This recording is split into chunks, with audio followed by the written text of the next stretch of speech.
Amazon Prime is another big budget, straight to streaming movie for you and the old man to fall asleep to on the couch, starring John Cena and Idris Elba. It's called Heads of State, and I can't wait to tell you about it. But before I do, if you wouldn't mind doing the presidential thing and hitting the subscribe button, it's free of charge, on YouTube, Spotify, and Apple Podcasts to the Adam Does Movies show. I'm Adam, I do the movies. That way, future videos will show up in your feed, and I would appreciate it because I talk about movies all the time, baby.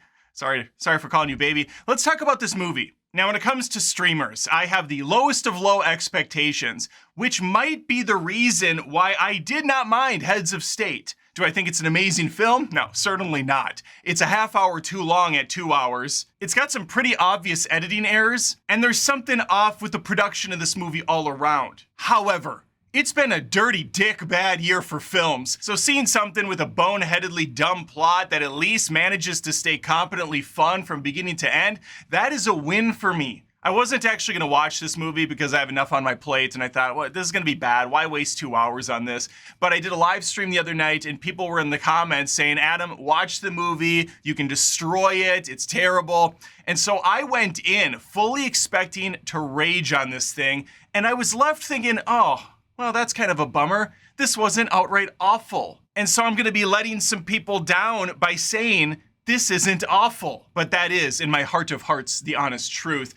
I had a good time with this movie. So I want to briefly talk about the story, I guess you could call it. It's nonsense. It's completely nonsensical. But on its face, we have John Cena as the president. He's very early in his term. He's well beloved. He has a lot of catchphrases. And it really helps that he's got a background in the film industry. He's a massive star, heading a franchise called Water Cobra that's spun several sequels. And he's genuinely a good dude. Across the pond, we have the UK Prime Minister, played by Idris Elba. His character, Sam Clark, is very dry. He's no nonsense. He's put in this position to actually make a big difference, but his polling is in the tank. People cannot connect to this dude like they can the American president, Will Derringer. Because of the different personalities, these two naturally do not care for each other. Well, that's all about to change with the NATO summit quickly approaching. These guys are gonna have to set aside their petty grievances and work together to better the world. After a meet and greet press conference goes horribly wrong, these two decide to bury the hatchet by taking a flight on Air Force One,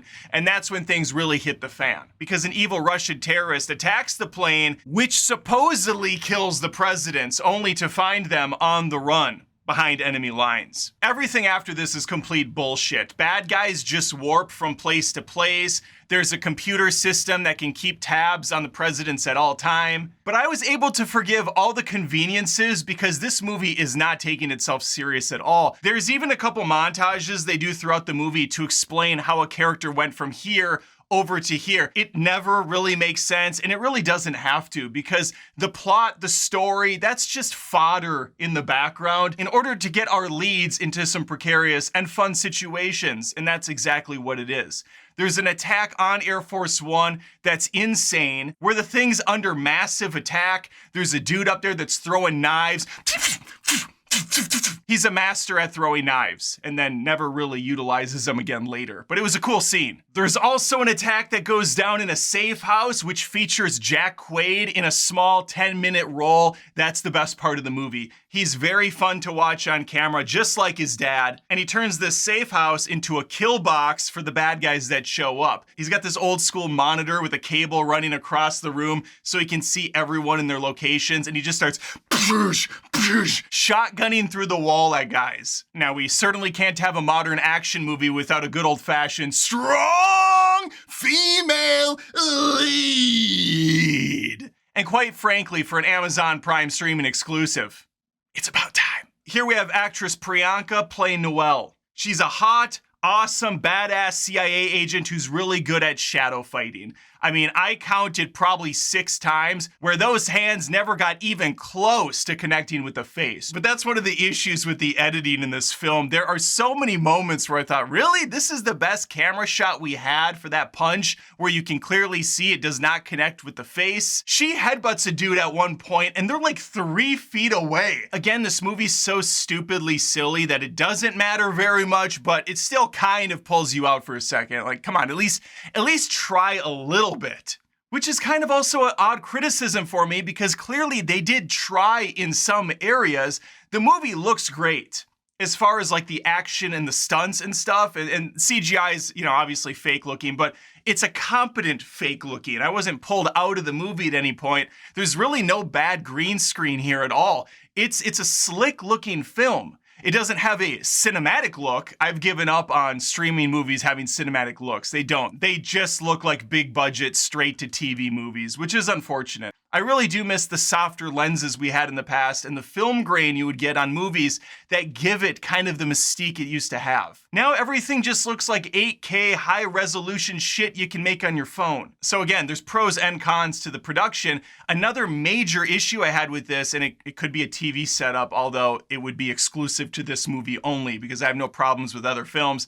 The audio, the sound design is way off in this thing. There are muffled scenes all over the place, gunshots that don't have any impact, background music, some soundtracks that just feel like they're so far away from what's going on. Things are given priority that shouldn't when it comes to the audio. And that's a problem, especially in big action scenes that are working for me. I'm not fully engaged because the music and the dialogue is so stilted. Another poor editing shot comes in later when our two leads get in this comically small elevator and they're basically nose to nose for a little bit. I take back what I said earlier. This is one of the moments where the green screen is noticeable. These guys are clearly not in this box when it's going down.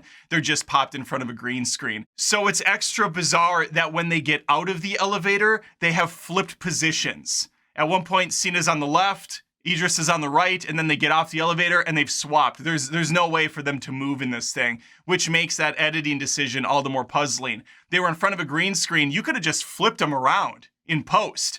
Swap them. Swap them. It's not that hard. But that goes back to do they really care at the end of the day? Or are they just trying to rush this shit out? Like, clearly it has a big budget. There's lots of big names attached to this. My girl Carla Gugino's in this for a little bit too. Now, I will say, because this movie is 2 hours long, once the final action set piece hit, I was pretty much checked out. I was just waiting for it to end. This should not be 2 hours. Get this done in 90 minutes. There's no reason to pad it out so much. And the final action sequence is just nothing but random people showing up somehow. I don't know how they got there. I mean, Christ, there's a sequence on a moving train where the computer hacker just is randomly there. He saw that they got on the train from his computer from wherever the hell he was in the world, and then 20 minutes later, he pops in. Peekaboo! The train never stopped. We never saw him board it. How did he get on? The movie doesn't bother explaining any of this because the movie doesn't need to. Because at the end of the day, this is more shovelware to put on their streaming platform with big names for people to jump in and watch. In this instance, even though it is kind of low effort, high budget nonsense, it somehow still managed to work enough for me. This movie gets filed directly in the folder titled, "I'm having some cereal in the morning while checking my emails for work." So go ahead and file it there and let me know your thoughts on Heads of State in the comments below. Do you agree with me? Is this fine enough? It gets the job done, but I obviously don't say, oh my God, definitely check this movie out. This is something you watch when you've exhausted all other good opportunities, or it's just conveniently there on the homepage of Amazon Prime, and you're too lazy to get off the couch and change the programming. Let me know. Please, again, think of subbing to Adam Does Movies on YouTube, Spotify, Apple Podcasts. I would appreciate it. It's free of charge. Costs you nothing. You can even do me the extra service of liking the video, hitting the notification bell on YouTube. That way these videos populate in your main feed. And check out patreon.com/AdamDoesMovies, where there's different tier offerings where you can support me in my one-man operation. Lots of exclusives over there. Would love to see you. All right. Hopefully I see you next time. Take care.